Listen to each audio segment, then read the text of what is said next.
പക്ഷെ വർഷങ്ങളെ കഴിഞ്ഞിട്ടും ഈ കുഞ്ഞുനാളിൽ നടന്ന സംഭവങ്ങൾ മൂലം പോലും അനുഭവിച്ച് ഇല്ലാതായിക്കൊണ്ടിരിക്കുകയാണ് പല ആൾക്കാരും.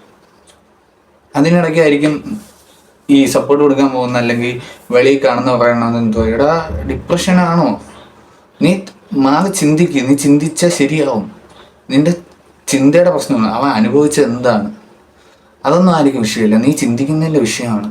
പാരൻസിനോട് പറഞ്ഞുകൊണ്ട് ചെന്ന് തന്നെ പാരൻസ്, ഇപ്പം ഒരാൾ അച്ഛാ എൻ്റെ ഒരു ആൺകൊച്ച്, ഒരു എക്സാമ്പിൾ പറഞ്ഞുതരാം. ആൺകുട്ടിയുടെ ശരീരത്തിൽ തെറ്റായ രീതിയിൽ ഒരു പ്രായമുള്ള ഒരാണ് തൊട്ട് കഴിഞ്ഞാൽ അവൻ പോയി അവൻ്റെ വീട്ടിൽ പരാതിപ്പെടുക, അച്ഛാ എന്നെ പുള്ളി ഇങ്ങനെ ഇവിടെ തൊട്ടു, അപ്പോൾ അത് നിനക്ക് തോന്നിയതായിരിക്കും. അയാൾ അങ്ങനെയൊന്നുമില്ല, നമുക്കറിയാവുന്ന പോലെ അയാൾ അങ്ങനെ നമുക്കൊക്കെ തോന്നിയായിരിക്കും കേട്ടോ. അല്ലെങ്കിൽ ഇത് വെളിയിലൊന്നും പറയാൻ നിൽക്കണ്ട കേട്ടോ, ആൾക്കാർ വല്ലതും പറയും, വെളിയിലൊന്നും പറയാൻ നിൽക്കണ്ട. അല്ലെങ്കിൽ നിനക്ക് തോന്നിയതാണ്. അതായത് തെറ്റാണെന്ന് ആ കുട്ടി മനസ്സിലാക്കിയ ആ തെറ്റിനെ പാരൻസ് തന്നെ ചൂണ്ടിക്കാണിച്ച് അതൊരു തോന്നലാക്കി മാറ്റുകയാണ്. ആ തോന്നൽ അവൻ്റെ മനസ്സിൽ തോന്നലായിട്ട് തന്നെ നിലനിൽക്കും. മറ്റവൻ വീണ്ടും ഈ തെറ്റ് ആവർത്തിച്ചുകൊണ്ടിരിക്കും. കുട്ടികൾക്ക് തെറ്റെന്താണെന്ന് ചൂണ്ടിക്കാണിച്ച് തെറ്റിനെ തെറ്റായിട്ട് പറഞ്ഞു കൊടുക്കുക, ശരി എന്താണെന്ന് പറഞ്ഞു കൊടുത്ത് ശരിയായിട്ട് പറഞ്ഞു കൊടുക്കുക. തെറ്റെന്താണെന്നും ശരി എന്താണെന്നും അത് അതിൻ്റെതായ രീതിയിൽ പറഞ്ഞു കൊടുക്കുക. ഒരിക്കലും അവർ വന്ന് പറയുന്ന സാധനങ്ങളെ തോന്നലാക്കി മാറ്റരുത്.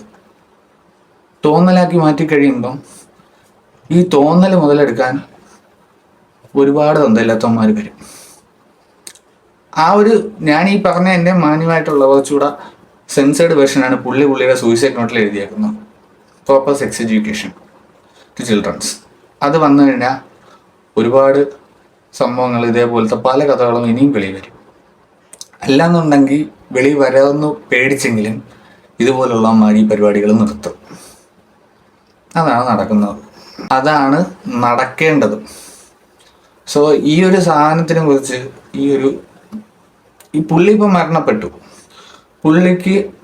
പുള്ളി ഇങ്ങനെ ആവാനായിട്ടുണ്ടായ ഒരു റീസണായിട്ട് പുള്ളി പറയുന്നത് ഈ ഒരു സാധനമാണ്, കുഞ്ഞുനാളിൽ അനുഭവിച്ച ഈ പ്രശ്നങ്ങൾ. പുള്ളി മരണപ്പെട്ടു കഴിഞ്ഞു, പുള്ളി പോയി. പക്ഷെ പുള്ളി ആ മരിക്കുന്ന സമയത്ത്, ഈ ഒരു സൂയിസൈഡ് നോട്ട് എഴുതുന്ന സമയത്തും പുള്ളിയുടെ മനസ്സിൽ ഇനിയൊരു കുട്ടി പുള്ളിയെ പോലെ ആവരുത്, ഇങ്ങനെ ഈ ഒരു പ്രശ്നം മൂലം ജീവൻ ഒടുക്കേണ്ട ഒരു അവസ്ഥയിലോട്ട് വരരുത്, ഇങ്ങനത്തെ സംഭവങ്ങൾ നടന്ന് ഒരു കുട്ടിയും ഇനി ട്രോമറ്റൈസ്ഡ് ആവരുത്, സ്വന്തം ജീവൻ സ്വയം എടുക്കേണ്ട ഒരു സിറ്റുവേഷനിലോട്ട് വരരുത് എന്നുള്ളൊരു മെസ്സേജ് വിളിച്ചു പറഞ്ഞുകൊണ്ടാണ് പുള്ളി മരണപ്പെടുന്നത്. അത് ഏറ്റവും കൂടുതൽ കുട്ടികൾക്കും പാരൻസിനുമായിട്ട് ഉള്ള സാധനമാണ്. ഇത് എത്ര പേര് വായിക്കുമെന്ന് പുള്ളിക്ക് അറിയത്തില്ല.